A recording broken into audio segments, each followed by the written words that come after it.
క్రీస్తునందు సహోదరి సహోదరులారా, ప్రభువైన యేసుక్రీస్తు నామములో హృదయపూర్వక వందనాలండి. ముందుగా ఇంత మంచి సమయాన్ని ఇచ్చిన తండ్రైన దేవునికి ప్రభువైన క్రీస్తు ద్వారా కృతజ్ఞతాస్తుతులు చెల్లిస్తున్నానండి. అందరూ బాగున్నారండి? వాక్యం చదువుకొని ప్రార్థన చేసుకున్న తర్వాత పాఠంలోకి వెళ్దామండి. మత్తయి గారు రాసిన సువార్త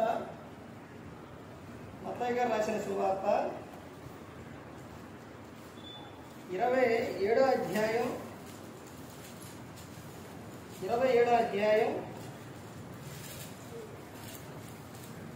17వ వచనం 17-18 తెలిసిన.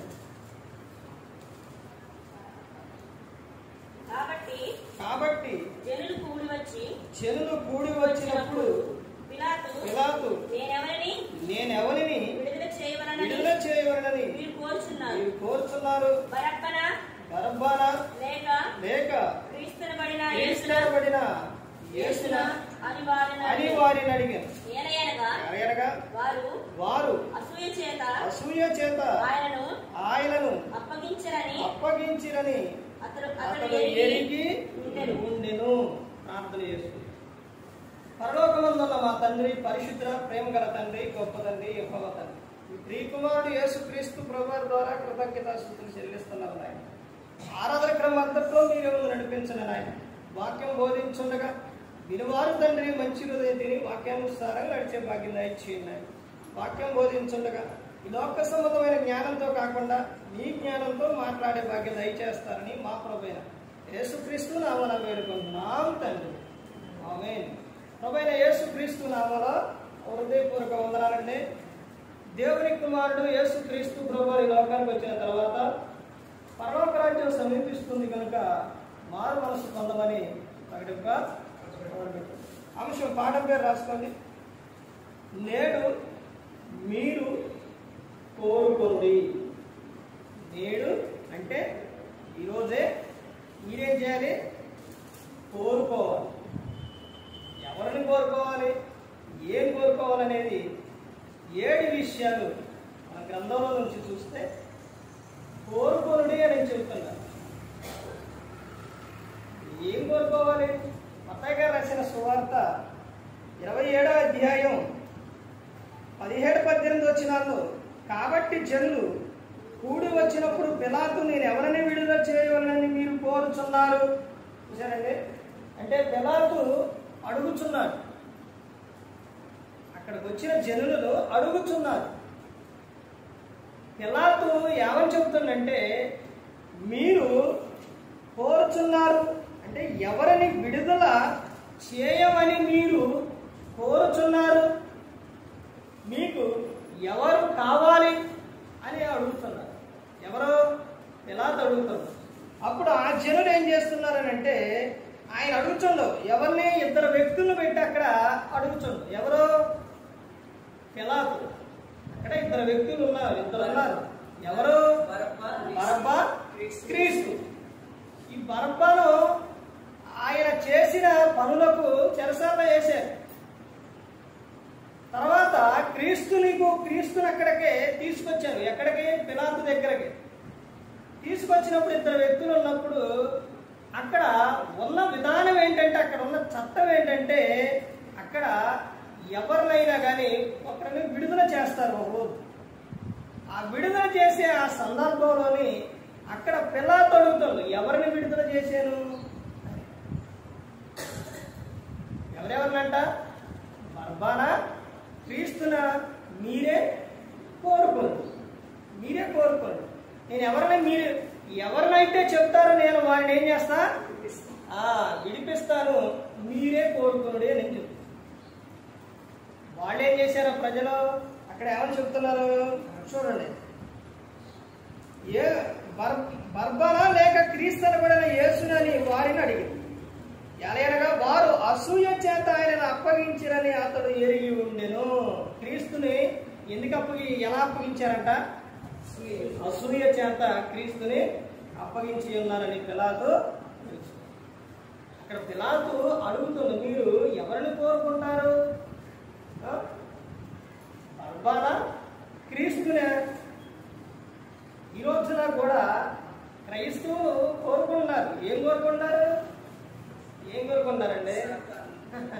అవి ఇంకా ముందుకెళితే ఇద్దరిద్దరు వ్యక్తులను పెట్టి రెండు పెట్టి దేవుడు కోరుకోమన్నాడు.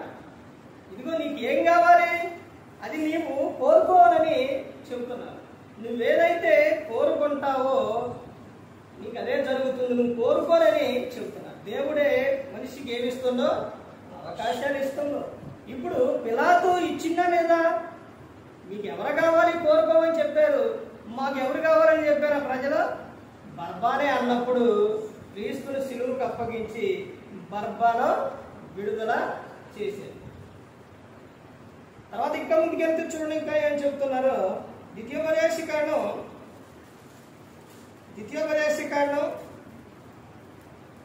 11వ అధ్యాయం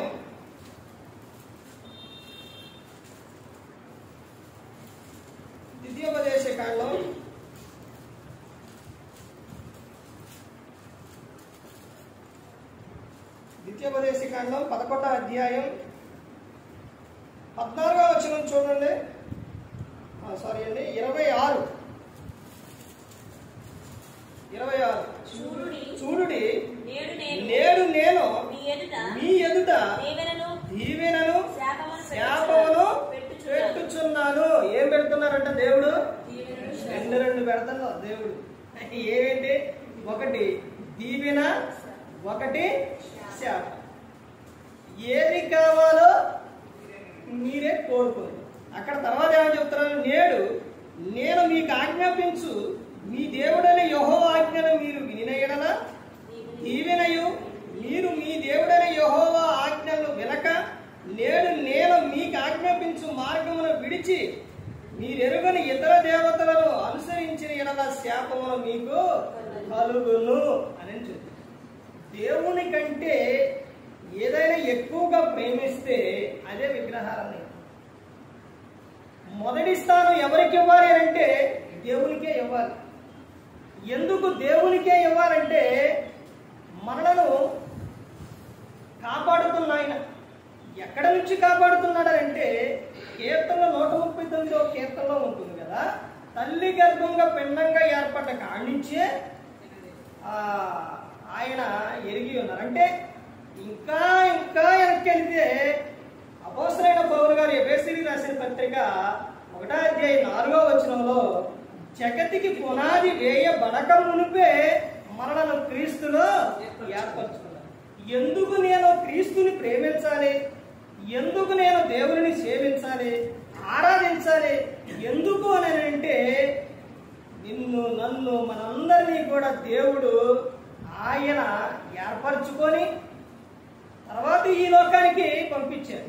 ఇంకా వెనక్కి వెళితే ఏర్పరచుకున్న తర్వాత నువ్వు ఇక లోకానికి వెళ్ళిపో, నీవు అక్కడ నీ ఇష్టం అని దేవుడు చెప్పలా. నా పిల్లలు బాధపడకూడదు, నా పిల్లలు ఆనందంగా ఉండాలి, సంతోషంగా ఉండాలని దేవుడు సమస్తమును సమకూర్చిన తర్వాతే నరుని లోకానికి పంపించింది. మనల్ని ఏమీ ఇవ్వకుండా, ఏమీ చెయ్యకుండా దేవుడి లోకానికి మనలను పంపించాలి. విత్తనాలు ఇచ్చిండు, తర్వాత తినడానికి ఫలాలు ఇచ్చిండు, దేవుడు పీల్చడానికి గాలి ఇచ్చిండు. నీకు ఏది అవసరమో నీవు కోరుకుంటే దేవుడు నీకు అది ఇస్తాడు. ఆ విషయాలు కూడా దేవుడు చెప్పాడు. ప్రభువా, నువ్వు ఈ లోకంలో మమ్మల్ని పుట్టించావు, పుట్టించిన నీవు మమ్మల్ని పట్టించుకుంటావా? పుట్టించిన ఆయన పట్టించుకోకుండా ఉంటాడా? అనడు. పట్టించుకుందాం. ఎలా పట్టించుకున్నానంటే మనిషికి దేవుడు చేసేది మనిషికి అర్థం అవ్వట్లా, అది తెలుసుకోలేకపోతున్నాడు. ఎందుకనంటే మనిషి అజ్ఞానంలో జీవిస్తున్నాడు. దేవుడు సృష్టిలో చేసింది ప్రతి ఒక్కటి మంచిదైతే ప్రసంగి గ్రంథానికి వచ్చేసరికి మనిషి మొత్తం కూడా ఏం చేసుకున్న దాన్ని పాడు చేసేసుకున్నాడు. ఎలా పాడు చేసాడనంటే ఆదిలోనే దేవుడు చెబుతున్న విషయం ఏంటంటే నరులను యథార్థవంతులుగా దేవుడు చేస్తే వారు వివిధమైన తంత్రములను కల్పించుకొని దేవునికి ఏమైపోతున్నారు? దూరంగా వెళ్ళిపోతున్నారు. అధికముగా దుర్మార్గోపరులు చేయకము, బుద్ధిహీనముగా తిరగకము, నీ కాలానికి ముందు నీ వేళ చనిపోదువు. అంటే ఎవరు తెచ్చుకున్నారు? ఎవరు తెచ్చుకున్నారండి మరణం? మనిషే తెచ్చుకున్నాడు. ఈ రోజున బాధలు పడుతున్నారు అని అంటే కారణం ఎవరు తెచ్చుకుంటున్నారు అని అంటే మనిషే తెచ్చుకున్నాడు. ఎందుకని మనిషి తెచ్చుకున్నాడు అని అంటే తాము గర్వం ఆలోచనలతో సృష్టించిన ఆయనను మరిచిపోయి సృష్టిలో ఉన్న వాటిని పూజిస్తూ తమ ఇష్టానుసారంగా జీవిస్తూ ఉన్న మనిషి ఎలా మారిపోయిందంటే వ్యాధులతో రోజున భయంకరమైన విధానానికి వెళ్ళిపోతున్నారు. భయంకరమైన విధానం.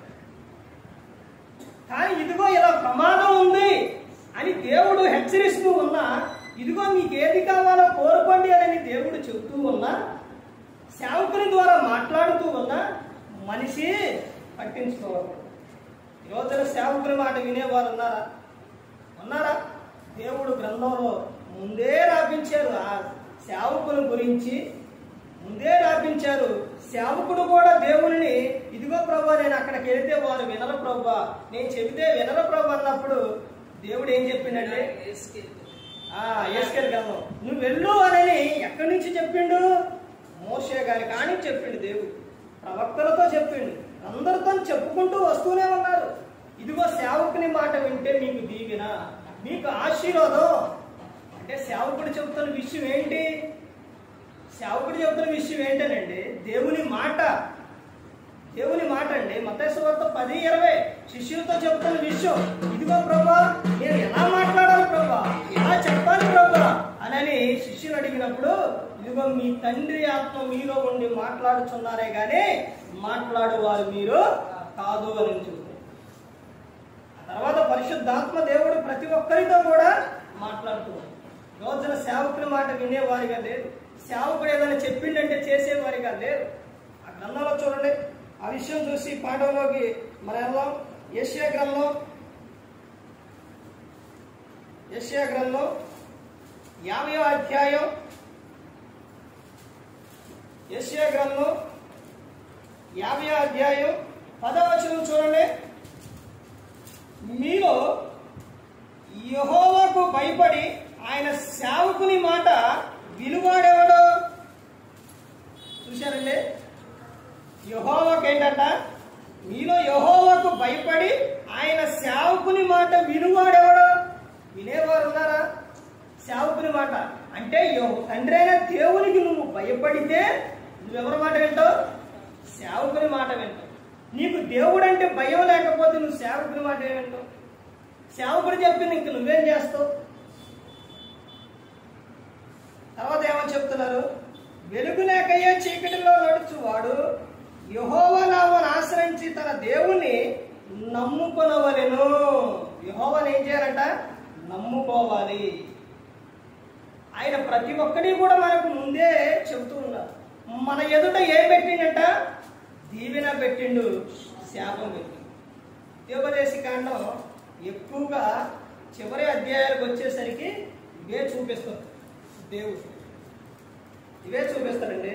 ద్వితీయోపదేశకాండం 28వ అధ్యాయం 15వ వచనం వరకు కూడా ఆయన మాట వింటే వచ్చే దీవెనలు, ఆశీర్వాదం. నీవు ఆయన మాట వింటే నువ్వు ఎలా దీవించబడతావు అంటే నువ్వు బయటికి వెళ్ళినా, పొలంలోకి వెళ్ళినా, లేకపోతే మరలా లోపలికి వచ్చినా, నువ్వు ఎక్కడున్నా కానీ నువ్వేమైతావంట? దీవించబడతావు అని చెప్తాను. అసలు అద్భుతమైన విషయాలండి. అదే ఆయన మాట వినకపోతే ఆ 16 నుంచే చెబుతారు కదా, శాపాలన్నీ కూడా వస్తాయి అన్నమాట. అక్కడ చెప్పి దేవుడు అందుకనే చెప్తున్నాడు, నీ ఎదుట నేను ఏమిచ్చాను? దీవెన, శాపం మీరే కోరుకోనుడే అని చెప్తున్నాడు. ఇంకా ముందుకెళ్తే చూడండి, ఇంకా ఏమని చెప్తున్నారు? ద్వితీయోపదేశకాండం ఇంకా దేవుడు మనిషిని ఏమేమి కోరుకోమంటున్నాడో, మనిషి ఎదుట ఏమేమి పెట్టిండో దేవుడు చూస్తే ద్వితీయోపదేశకాండం 30వ అధ్యాయం. ద్వితీయోపదేశకాండం 30వ అధ్యాయం 19వ వచనం.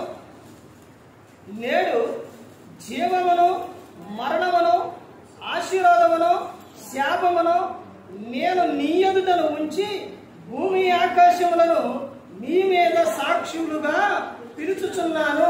దేవుడు మన ఎదుట ఏమేమి పెట్టినట? జీవమును, మరణమును, ఆశీర్వాదమును, శాపం. నీవు ఇక్కడ ఏమని చెప్తున్నానంటే, నువ్వు జీవాన్ని కోరుకుంటే నీకు వచ్చేదేంటి? ఏంటంటే జీవం కోరుకుంటే ఏమొస్తుంది? ఆశీర్వాదం. జీవాన్ని కోరుకుంటే ఆశీర్వాదం వస్తుంది. నువ్వు జీవాన్ని కోరుకుంటే ఈ లోకంలో నువ్వు ఫలిస్తావు, అభివృద్ధి చెందుతూ. నువ్వు జీవాన్ని కోరుకుంటే ఈ లోకం విడిస్తే ఏడిపోతావు, పరలోకానికి చేరతావు. అపోస్తలుడైన పౌలు గారు ఎఫెసీయులకు రాసిన పత్రిక 1వ అధ్యాయం 3వ వచనంలో మనిషికి ప్రతి ఒక్కరికి కూడా దేవుడు ఏమిచ్చిండు? పరలోకమందు ఆశీర్వాదం ఉంచిండు దేవుడు. నువ్వు జీవాన్ని కోరుకుంటే, జీవం అనగా నిత్య జీవం, అంటే నిత్యము కూడా ఏముండటం? జీవించి ఉండటం. అది శాపమా లేకపోతే ఇంకా ఆశీర్వాదం? ఒకసారి చెప్పండి. ఆశీర్వాదం. అది అదే నీవు మరణాన్ని కోరుకుంటే ఏమొస్తుందంట? శాపం వస్తుందంట. చూసారంటే రెండు దేవుడు మన ఎదుట పెట్టి ఉన్నారు. ఏం కోరుకుంటున్నావు? ఏం కోరుకుంటున్నారు? జీవమునా మరణమునా? ఏమి కోరుకుంటున్నారు? మరణాన్ని కోరుకుంటే నువ్వు బ్రతికుండగానే ఆత్మీయ మరణం నువ్వు పొందుతావు. తర్వాత ఈ లోకం విడిచినప్పుడు నువ్వు ఎక్కడికి వెళ్ళిపోతావు? నిత్య నరకానికి వెళ్ళిపోతావు. అక్కడ ఎలా ఉంటుందో తెలుసండి? పరలోకంలో నిత్య జీవంలో అక్కడ ఎలా ఉంటుందంటే ఎప్పుడు ఆనందంగా సంతోషం ఉంటుంది. అగ్నిలో ఎలా ఉంటుందంటే ఎప్పుడు కూడా కారటమే, అగ్ని ఆనదు, పురుగు సావదు, భయంకరంగా ఉంది. నువ్వేది కోరుకుంటున్నావు? జీవమా మరణమా? ప్రతి ఒక్కరి కూడా నీ ఎదుటే పెట్టాను, నీకే చెబుతున్నాను, నీవే ఏం చేయాలి? కోరుకోనని చెబుతున్నాను. తర్వాత ఇంకా ముందుకెళ్తే ఇంకా ఏమని చెప్తున్నారంటే, అక్కడే చెప్తున్నారు కదా, దేవుడు ఏం సాక్షులు పెట్టిండంట? భూమి ఆకాశములను సాక్షులుగా పెట్టింది. యెషయా గ్రంథంలో కూడా అదే చెప్తారు. ఆకాశం ఆలకించు, భూమి చెవి యొగ్గు అని చెప్పారు. తర్వాత ఇక్కడ ఏమని చెప్తున్నారు? భూమి ఆకాశములను నేను సాక్షులుగా పెట్టాను.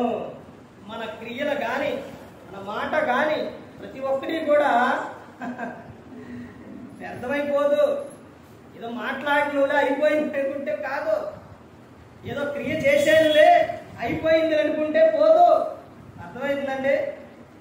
లోకం విడిచినప్పుడు క్రీస్తు న్యాయపీఠం ఎదుట నిలబడ్డప్పుడు ఈ దేహంతో జరిగించిన దానికి అవి మంచివైనా సరే చెడ్డవైనా సరే క్రీస్తు యేసు ఎదుట ఆయన ఎదుట నిలబడ్డప్పుడు దేహంతో జరిగించిన ప్రతి ఒక్క దానికి ఏం చెప్పాలి?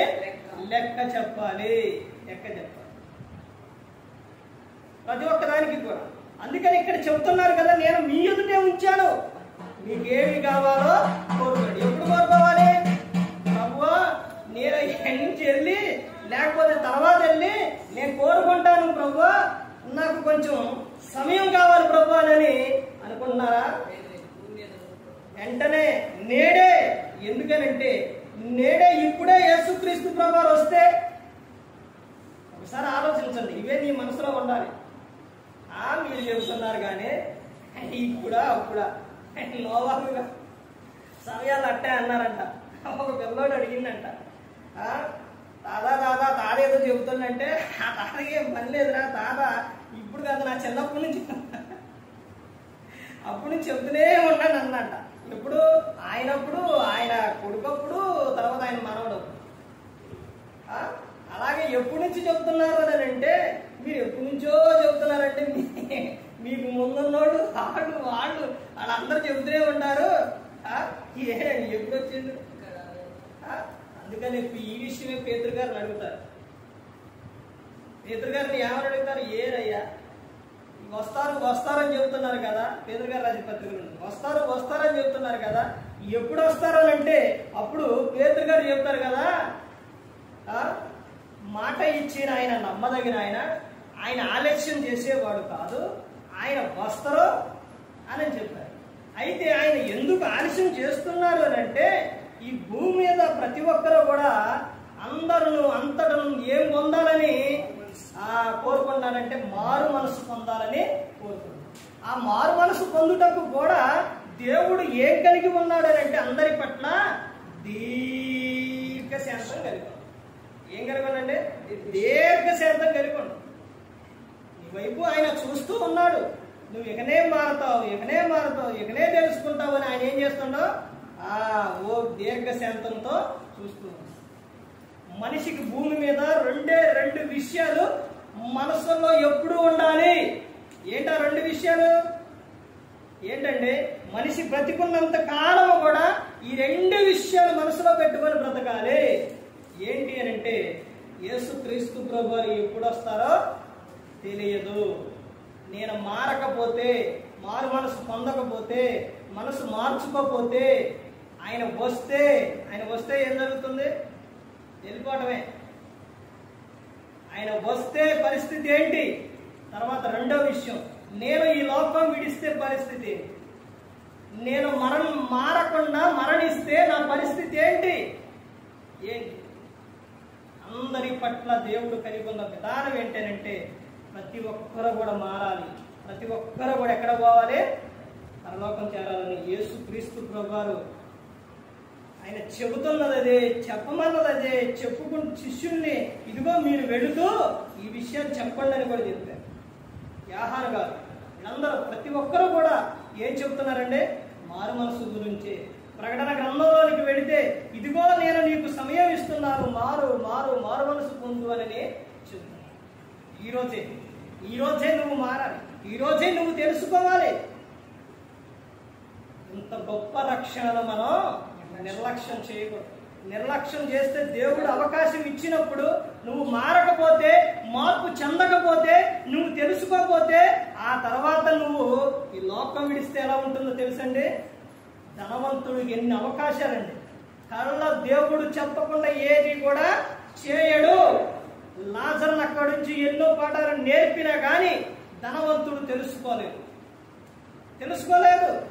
ఆ తర్వాత లోకం విడిచినప్పుడు కేకలు పెడుతూ ఉంటే అప్పుడు అబ్రహాం గారు ఏమని చెప్పారంటే, ధనవంతుడు అయ్యా నీవు నీ జీవితకాలం అంతా కూడా నీకు నచ్చినట్టు జీవించావు. యవన కాలం ఉంది కదని మన ఇష్టానుసారంగా జీవిస్తే అయితే యవన కాలంలో సంతోషపడమని చెప్తుండో. నువ్వు ఆనందంగా ఉండు, నువ్వు ఏడ్చుకుంటే ఉండొద్దు, నువ్వు బాధపడుతూ ఉండొద్దు. నువ్వు ఎప్పుడు కూడా ఎలా ఉండాలని చెప్తున్నా ప్రసంగి 11వ అధ్యాయంలో చెబుతారు. నువ్వెప్పుడు కూడా ఆనందంగా ఉండు, సంతోషంగా ఉండు. అయితే దేవుడు చెబుతున్న విషయం ఏంటంటే ఆ ఆనందంలోని, ఆ సంతోషంలోని నీవు గన పాపం చేస్తే నువ్వేం చేయాలి? దేవునికి లెక్క చెప్పాలి. నువ్వు ఆనందంగా ఉండు, సంతోషంగా ఉండు, కానీ వీటన్నిటిపై దేవునికి నువ్వేం చెప్పాలి? లెక్క చెప్పవలసి ఉన్నది అని చెబుతాను. ఇక్కడ దేవుడు ఏమేమి ఉంచిందంట మన ఎదుట? జీవమును, మరణమును, ఆశీర్వాదమును, శాపమును పెట్టి ఉన్నాడు. జీవ మరణములు రెండు విషయాలు గుర్తుపెట్టుకోండి. రెండు విషయాలు. జీవ మరణములు దేని వశ్యములో ఉన్నవే? కరెక్ట్గా. జీవ మరణములు దేని వశ్యములో ఉన్నవి? నేను ఎవరి వశ్యములు అనలా. జీవ మరణములు ఎవరి వశ్యములో ఉన్నవనంటే దేవుని వశ్యములోనే ఉన్నాయి. జీవ మరణములు దేని వశ్యములో ఉన్నవంటే నాలుగు వశ్యములో ఉన్నాయి. జీవ మరణములు దేని వశ్యములో ఉన్నాయి? 4 వశ్యములో ఉన్నాయి. నువ్వు నాలుగుతో ఏదైతే మాట్లాడతావో, ఏదైతే నువ్వు నాలుగుతో చెబుతావో అదే ఏం జరుగుతుంది? ఎలా జరుగుతుందండి అనుకున్నారంటే ఆదిలో నుంచి జరిగిన విషయాలవే. యేసుక్రీస్తు ప్రభువుని ఎవరిలో నుంచి? హేబేల్లో నుంచి రప్పించాలని దేవుడు అనుకున్నాడు. అపవాది ఎక్కడ ఉంటాడో తెలుసండి? ఎక్కడ ఉంటాడు? మాకు తెలియదండి. సమాజంలో ఉంటాడండి.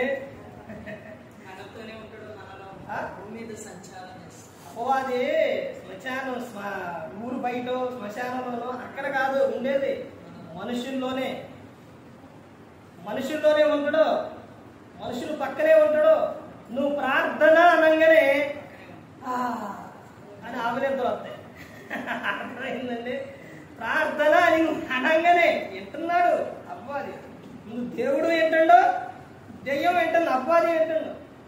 అందుకని నువ్వు ప్రార్థనకి వెళ్ళాలి అని ఈ గ్రంథాన్ని పట్టుకోగానే ఏదో ఆటంకం.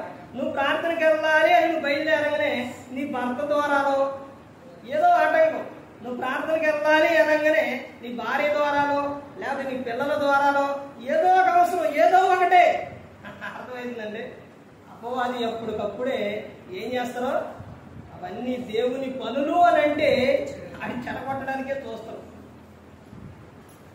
జీవ మరణములు దేని వశ్యములో ఉన్నాయంటే నాలుగు వశ్యములోనే ఉన్నవి. నువ్వేదైతే మాట్లాడుతున్నావో ఏదైతే ప్రతి ఒక్కటి కూడా అదే జరుగుతుంది. ఎలా జరుగుతుంది అని అంటే మత్తయి గారు రాసిన సువార్తలో చెప్తారనమాట. మత్తయి గారు రాసిన సువార్తలోనే మనుషులు పలుకు వ్యర్థమైన ప్రతి మాటను గూర్చియు విమర్శ దినమున లెక్క చెప్పాలి. మనుషుల మాటలు ఎన్ని విధాలుగా ఉంటాయో తెలుసండి. మనుషుల మాటలు, నోరు మాట్లాడే మాటలు ఎలా ఉంటాయి, ఎన్ని మాటలు ఉంటాయో తెలుసండి. ఏ విధంగా ఉంటాయి అంటే నీతిమంతుని నోరు, జీవపు ఓట. వాళ్ళు ఎప్పుడు కూడా ఏం మాట్లాడుతుంటారు? మంచిగా మాట్లాడుతుంటారు.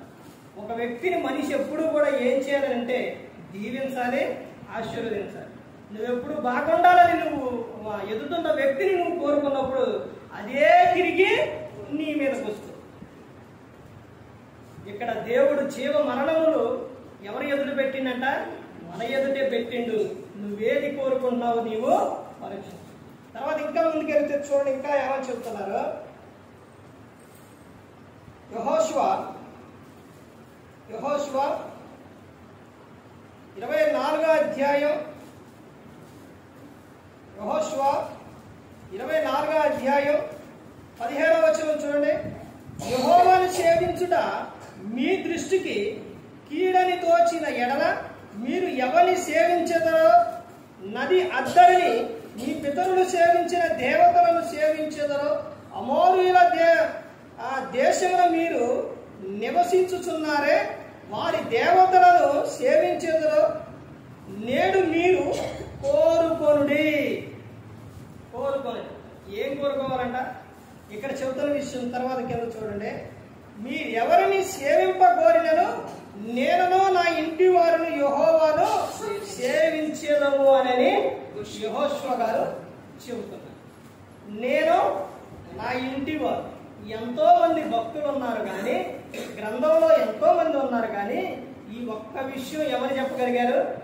యెహోషువ గారు మాత్రమే చెప్పగలిగారు. కుటుంబంతో నడవడం అంటే, కుటుంబంతో ప్రార్థనకి వెళ్ళడం అంటే, కుటుంబంతో ఉండడం అంటే దేవుళ్ళు చాలా కష్టం. కానీ అలా నడిచినప్పుడు ఏమొస్తుందంటే దీవెన వస్తుంది, ఆశీర్వాదం వస్తుంది.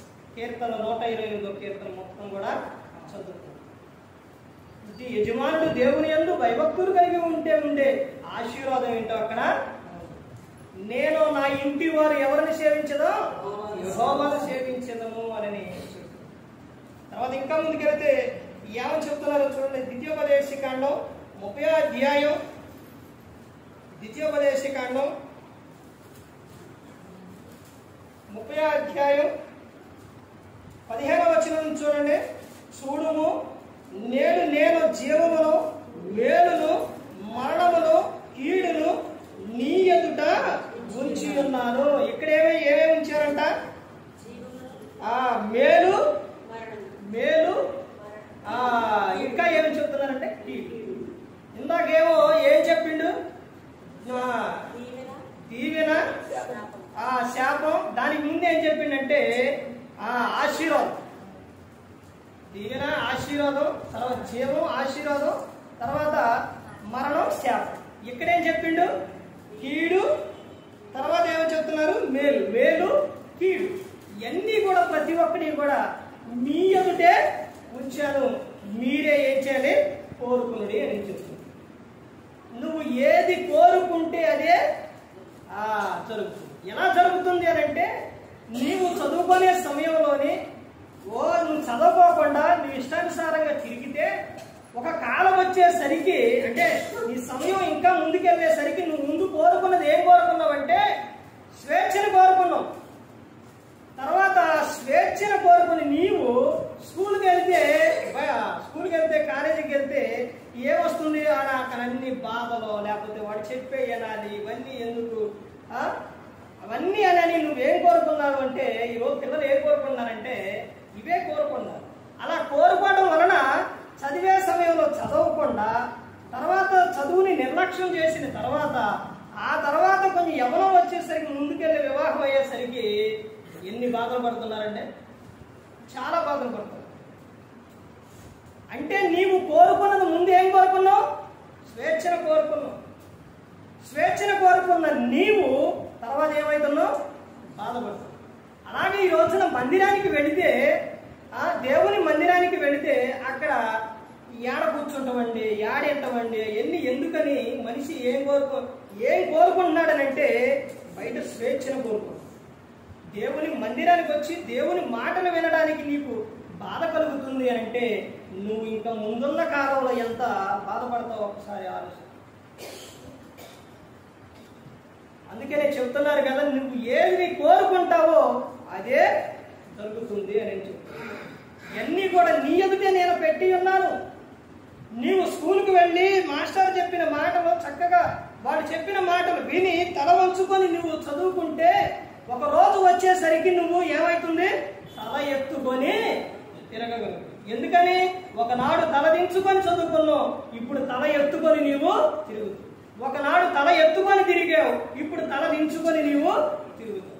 ఇదేనండి ఆత్మీయ జీవితం కూడా అంతే. అర్థమవుతుందండి? ఈ రోజున దేవుని ఎద్దుకు వచ్చి ఆయనకు లోబడి ఆయన మాట వింటే ఈ రోజున నువ్వు తగ్గించుకున్నావు, తర్వాత నీవేమైందో తెలుసండి? హెచ్చింపబడతావు. ఎక్కడా హెచ్చించబడతావు? నువ్వు ఈ లోకం విడిచినప్పుడు ఎక్కడికి వెళ్తావు? పరలోకం చేరతావు. అక్కడేమో ఇక్కడ దేవుని మాట వినకుండా తమ ఇష్టానుసారంగా తిరిగేవాళ్ళు నరకంలో యాతన పడుతూ ఉంటే, నీవేమో వాళ్ళేమో ఇక్కడ ఏం కోరుకున్నారు? స్వేచ్ఛను కోరుకున్నారు. ధనవంతుడు అదే కోరుకున్నాడు కదా. ధనవంతుడు స్వేచ్ఛను కోరుకుంటూ ఏమైందండి? ఆ నరకంలో నరక యాతన పడుతున్నాడు, బాధపడుతున్నాడు. కానీ లాజరు ఇక్కడ బాధపడ్డాడు, అక్కడ మాత్రం సంతోషంగా. అందుకే చెప్తున్నారు కదా, మేలు కీడు ఇవన్నీ కూడా నేను ఎవరి ఎదుట పెట్టాను? నీ ఎదుటే పెట్టి ఉన్నాను, నీవే కోరుకోవాలని చెప్తాను. తర్వాత ఇంకా ముందుకెళ్తే ఆయన చెబుతున్న విషయం, యోహాను గారు రాసిన మొదటి పత్రిక చూడండి. యోహాను గారు రాసిన మొదటి పత్రిక 3వ అధ్యాయం 10వ వచనం నుంచి చూడండి. 10వ వచనం, దీనిని బట్టి దేవుని పిల్లలెవరో అపవాది పిల్లలెవరో ఏటపడను, నీతిని జరిగించని ప్రతివాడును, తన సహోదరుని ప్రేమింపని ప్రతివాడును దేవుని సంబంధులు కారు. ఇక్కడే అర్థమైపోతుంది. నీ సహోదరుని నీవు ప్రేమిస్తున్నావా, ద్వేషిస్తున్నావా? నువ్వు నీ సహోదరుడైనా ఈ రోజున అన్నదమ్ముల్లోనే, ఇంకా అర్థం అవ్వాలంటే అక్కా చెల్లెల్లో కానీ అన్నదమ్ముల్లో కానీ వీటిల్లోనే మనిషి ఏమొస్తుందనంటే భేదాలు వచ్చేస్తుంది. ఒకరంటే ఒకరికి పడకుండా వచ్చేస్తుంది, శత్రుత్వం వచ్చేస్తుంది, పక్కలు వచ్చేస్తున్నాయి. అలాంటివి వస్తే మీరు ఎవరా అన్నదే ఇక్కడే తెలిసిపోతుంది. నీవు వారిని ద్వేషించావనుకోండి, నువ్వెవరి సంబంధివి? ఆడే చెప్తున్నారు, నువ్వెవరి సంబంధం అంట? అపవాది సంబంధి. నువ్వు వారిని ప్రేమిస్తూ ఉంటే నువ్వెవరివి? దేవుని సంబంధి. నువ్వే కోరుకో. నువ్వెవరి సంబంధివి? నీ సహోదరుని కానీ నువ్వు ప్రేమిస్తూ ఉంటే నువ్వు దేవుని సంబంధివి. దేవుడు ఎవరు అని అంటే ప్రేమాస్వరూపి. అక్కడే చెప్తున్నారు చూడండి, 4:7 యోహాను గారు రాసిన మొదటి పత్రిక 4వ అధ్యాయం 7వ వచనం. 7 తర్వాత చదవండి. ప్రియులారా, మనం ఒకరికొకడు ప్రేమిద్దాము, ఎలాగనగా ప్రేమ దేవుని మూలముగా కలుగుతున్నది. ప్రేమించు ప్రతివాడును దేవుని మూలంగా పుట్టిన వాడే దేవుని ఎరుగును. దేవుడు ప్రేమాస్వరూపి. ప్రేమ లేనివాడు దేవుణ్ణి ఎరుగడు. ప్రేమ నీలో లేకపోతే దేవుడు లేనట్టే. అర్థమైందండి? నువ్వు ఎన్ని పాటలు పాడినా, వాక్యాలు చదివినా, ప్రసంగాలు చెప్పినా, ఎన్ని చెప్పినా, ఏది చెప్పినా కానీ నువ్వు ప్రేమ చూపించకపోతే, ప్రేమ నీలో లేకపోతే వ్యర్థం. అర్థమైందండి? విశ్వాసం ఉంది, ప్రభా ప్రభా ప్రభా ప్రభా అని పిలుస్తున్నావు, విశ్వాసం ఉంది. క్రియ లేని విశ్వాసం వృతం అని చెబుతున్నా. నువ్వు మందిరానికి వెళుతూ ప్రభు అంటావు, నేను ప్రభు నమ్ముకున్నా అంటావు, నాకు ఎవ్వరూ పడరు, నాకు ఎవ్వరూ ఇష్టం లేరు, నాకు ఎవ్వరూ వద్దు అని అంటావు. ఇది ఎవరి సంబంధమే? అందరినీ కలుపుకొని, అర్థమైందండి, నీ సహోదరుణ్ణి వారి పట్ల నువ్వు ప్రేమ కలిగి ఉన్నప్పుడు నువ్వెవరో తెలుసండి? దేవుని సంబంధివి. నీ సహోదరుని ద్వేషిస్తే నువ్వెవరి సంబంధివి? అపవాది సంబంధివి. ఇప్పుడే కోరుకో, నువ్వెవరి సంబంధివి? నేడే కోరుకో. దేవుడు నీకు అవకాశం ఇస్తుండు. ఎవరినైనా కానీ ఏదైనా కానీ నువ్వు అన్నావా, నీ ద్వారా బాధపడ్డారా, దగ్గరలో ఉంటే నువ్వు క్షమించమని అడుగు, దూరంగా ఉంటే ఫోన్ చేసి ఎప్పుడు? నేడే, ఇప్పుడే, ఇంకా ఆలస్యం చేయదు. నీవు నిలవబడి ప్రార్థన చేయనప్పుడు నీకు ఎవరి మీద, నీ సహోదరుని మీద కానీ ఎవరి మీద అయినా కానీ ద్వేషం కానీ ఏదైనా ఉంటే, ఏదైనా నీ ద్వారా బాధపడితే నువ్వు వెళ్ళి వెంటనే ఏం చేయమన్నారు? క్షమించమని అడుగు. యోహాను గారు రాసిన సువార్తలోని 9వ అధ్యాయంలోని దేవుడు పాపుల మనవి ఆలకింపడం అని చెప్తుంది. పాపం నీలో ఉంచుకొని ప్రార్థన చేస్తే ప్రభు వింటాడా? వినడు. అర్థమవుతుందండి? ఇది కానీ ప్రతి ఒక్కరు గమనించుకోవాలి. చివరిగా చూడండి, మత్తయి గారు రాసిన సువార్త 25వ అధ్యాయం, మత్తయి గారు రాసిన సువార్త 25వ అధ్యాయం 35వ వచనం. నేను ఆకలి కొంటిని, మీరు నాకు భోజనం పెట్టితిరి, తప్పికొంటిని, నాకు దాహం ఇచ్చితిరి, పరదేశినై ఉంటిని, నన్ను చేర్చుకొంటిరి, దిగంబరినై ఉంటిని, నాకు బట్టలిచ్చితిరి, రోగినై ఉంటిని, నన్ను చూడవచ్చితిరి, చెరసాలలో ఉంటిని, నా యొద్దకు వచ్చితిరని చెప్పును. చెప్పు. అందుకు నీతిమంతుడు, ఎప్పుడు నీవు ఆకలి కొని ఆహారం ఇచ్చితివి, నీవు తప్పికొని ఉండడం చూసి ఎప్పుడు దాహం ఇచ్చితివి, ఎప్పుడు పరదేశివై ఉండడం చూసి నీవు చేర్చుకొంటివి, దిగంబరమై ఉండడం చూసి బట్టలిచ్చితివి, ఎప్పుడు రోగువై ఉండడైనను చెరసాల ఉండడైనను చూసి నీ యొద్దకు వచ్చితివని ఆయనను అడిగెదరు. అందుకు రాజు, మిక్కిలి అల్పుడైన ఈయన సహోదరులలో ఒకరికి మీరు చేసితిరి కనుక నాకు చేసితిరని నిశ్చయముగా వారితో అనును. ఇక్కడ చెబుతున్న సందర్భం ఏంటంటే, సిద్ధపరిచిన రాజ్యమా, సిద్ధపరిచిన నిత్య ఆజ్ఞ. ఏది కోరుకున్నాం?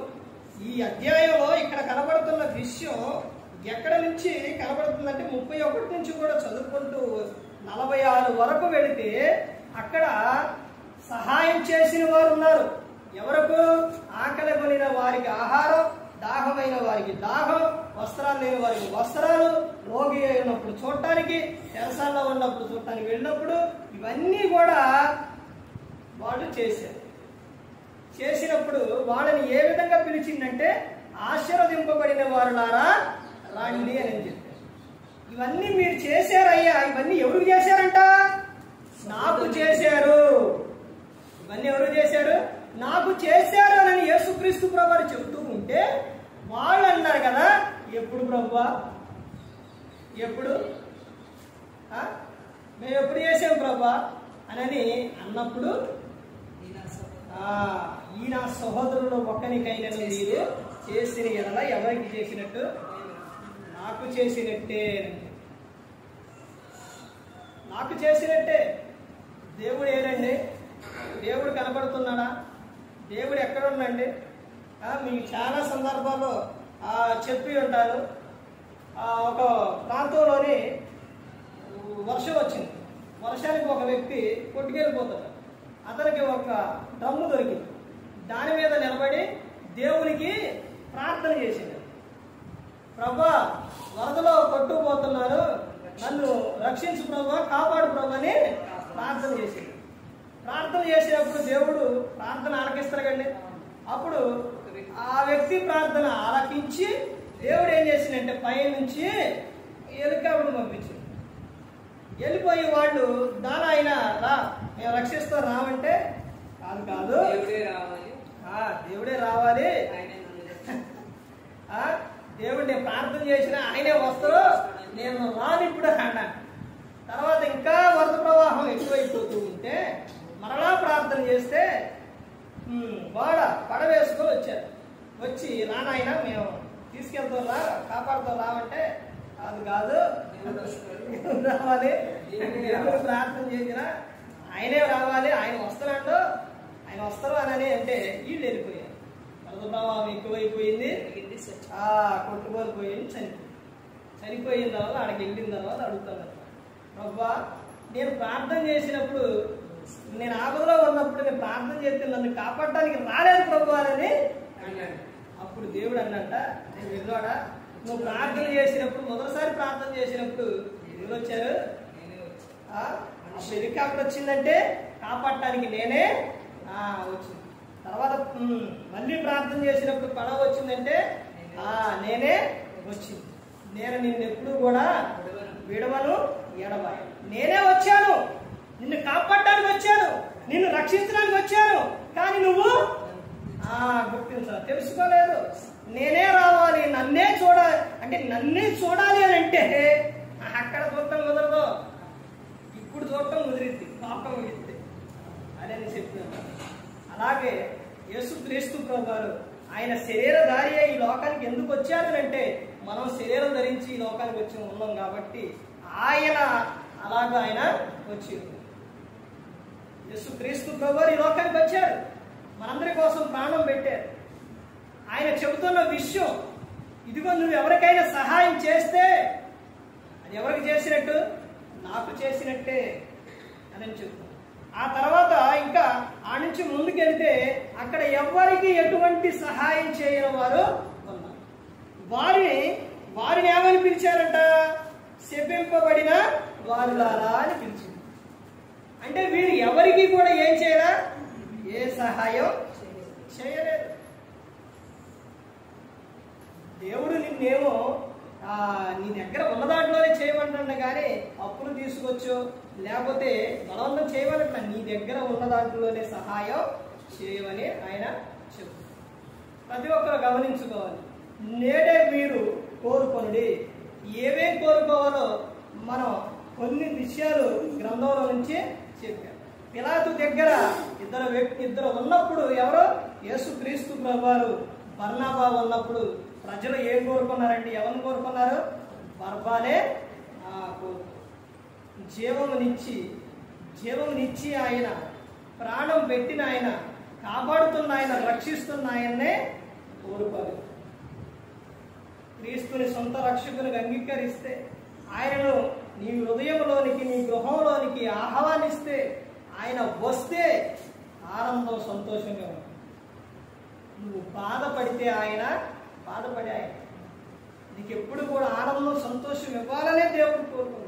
ఫిలిప్పీయులకు 4వ అధ్యాయం 4వ వచనంలో అపోస్తలుడైన పౌలు గారు చెబుతారు, ఎల్లప్పుడూ ప్రభువునందు ఆనందించుడి, మరలా చెప్పుదును ఆనందించుడి అని చెబుతారు. అందుకని ప్రతి ఒక్కరు గమనించుకోవాలి. ప్రతి ఒక్కరు కూడా మనం ఈ గ్రంథం చదివితేనే మనకు అర్థమైంది.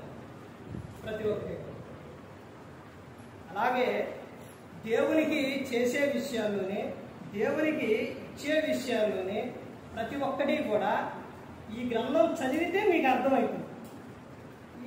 మీరు చదవకపోతే దీన్ని నేను ఏ సేవకుడు ఏది నేననే కాదు, ఎవరైనా ఏ సేవకుడు చెప్పినా ఇది ఏంటి ఎలా ఉంది, ఇది కరెక్టా కాదా అనే ఆలోచన వస్తుంది. చదివితే మాత్రం మీకు ప్రతి ఒక్కటి కూడా తెలుస్తుంది. చర్చి విషయాల్లో, తీసుకొచ్చే విషయాల్లో, తర్వాత అంటే దేవుడు అన్నీ కూడా ప్రతి ఒక్కటి గ్రంథంలో రాపించారు. ప్రతి ఒక్కటి రాపించారు.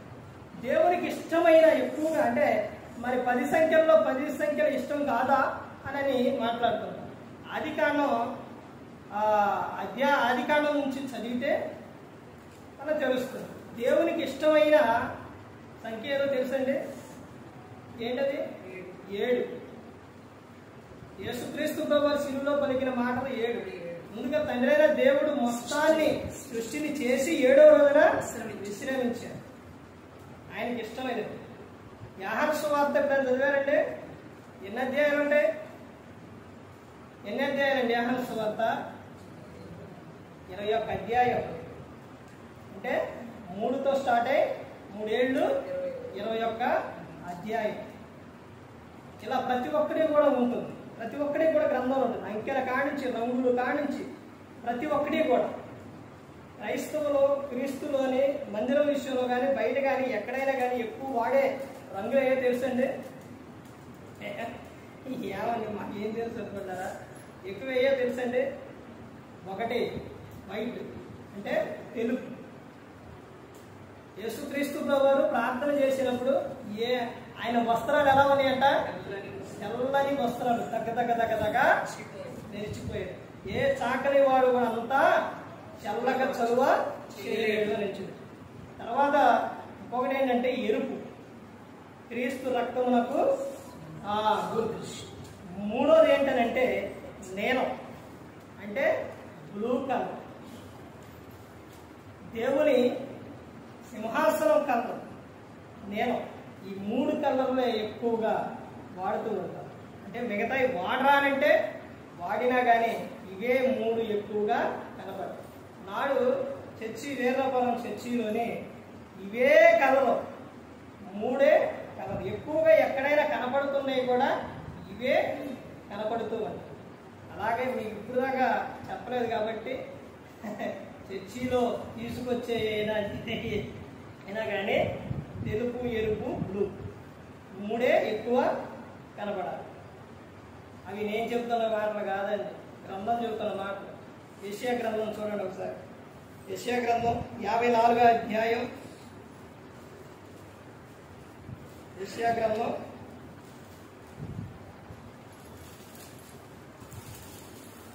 54వ అధ్యాయం 11వ వచనం చూడండి. యెషయా గ్రంథం ప్రయాసపడి గాలివాన చేత పట్టబడి ఆదరణ లేక ఉన్నదానా, నేను నీలాంజనములతో నీ కట్టడములు కట్టుదును, నీలములతో నీ పునాదులను వేయుదును. దేనితోనంట? నీలముతో ఏం వేస్తారంట? పునాదులు వేస్తారంట. అందుకనే ప్రతి ఒక్కటి కూడా ఇంకా ప్రకటన గ్రంథం ఎక్కువ చదువుకుంటూ వెళితే అక్కడ కనపడుతుంది కళ్ళం మొత్తం. అయితే ప్రకటన గ్రంథం అనేది ఈ మారు చదువుకుంటూ పోవడం కాదు, మనస్సు పెట్టి దాన్ని చదివితే అక్కడ అర్థమైంది. ఇలాంటి అనేది ముందుగా అసలు నువ్వు ముందు క్రీస్తుని నువ్వు ఆహ్వానిస్తే, క్రీస్తుని నీ హృదయంలోనికి ఆహ్వానిస్తే, నీ గృహంలోకి ఆహ్వానిస్తే ఇవన్నీ కూడా ప్రతి ఒక్కటి కూడా తెలుస్తుంది. క్రీస్తుని ఆహ్వానించిన నీకు, క్రీస్తుని నమ్ముకున్న నీవు డైలీ ప్రతిరోజు ప్రార్థన చేసుకోమ్మా, ప్రార్థన చేసుకోయా, మందిరానికి రా, ఎలా ఉండు అలా ఉండు అని చెప్పే పని ఉంటుందా? ఈ రోజున చెబుతున్నాము అని అంటే అలా ఉండి ఎలా ఉండని చెబుతున్నారు అని అంటే అలా ఉన్నట్టు లేదు కాబట్టి చెబుతున్నారు. నువ్వు అలా జీవిస్తే ఎందుకు చెప్తారు? అందుకని ప్రతి ఒక్కరు తెలుసుకోవాలి, ప్రతి ఒక్కరు గమనించుకోవాలి. ఏదైనా కానీ ప్రతి ఒక్కటి కూడా బైబిల్ గ్రంథంలో నుంచే మనం ఏదైనా కానీ చూడాలి. ఏ ఒక్కరూ కూడా ఈ లోకంలో నశించిపోకూడదని యేసుక్రీస్తు ప్రభువారు లోకానికి వచ్చి శిలువలో తన ప్రాణాన్ని పెట్టారు. ప్రతి ఒక్కరికి కూడా త్యాగం మనకెప్పుడు కూడా గుర్తు రావాలి. ఏంటండి క్రీస్తుని నమ్ముకుంటే ఏంటి మాకు అనుకుంటే, క్రీస్తుని నమ్ముకుంటే నీకు ఆనందం ఉంటుంది, సంతోషం ఉంటుంది. ఎక్కడుంటుందండి? హృదయమునందు నీవు సంతోషం, నీ ఆలోచనలో సంతోషం. ఈ రెండు లేకపోతే చాలా మంది ఏమైపోతున్నారో తెలుసండి? చాలా మంది మరణిస్తున్నారు, లోకంలోకి వెళ్ళిపోతున్నారు, లోకాశకు వెళ్ళిపోతున్నారు, ఎన్నో బాధలు పడుతున్నారు. క్రీస్తుని ఆహ్వానిస్తే గొప్ప విషయం ఏంటంటే లోకం విడిస్తే పరలోకానికి చేరతాం, అది శాశ్వతమైనది. అక్కడ చేరాలనే యేసుక్రీస్తు ప్రభువు ఈ లోకానికి వచ్చి మనందరి కోసం శిలువలో తన ప్రాణాన్ని పెట్టి మరి ఈ విధంగా నిలబెట్టి మాట్లాడించిన తండ్రి దేవునికి కృతజ్ఞతాస్తుతులు చెల్లిస్తూ ఇంతవరకు శ్రద్ధగా ఉన్న మీకు ప్రభు పేట హృదయపూర్వకంగా చెల్లిస్తూ ఈ మాటలు ముగిస్తున్న అందరికీ వందనాలు.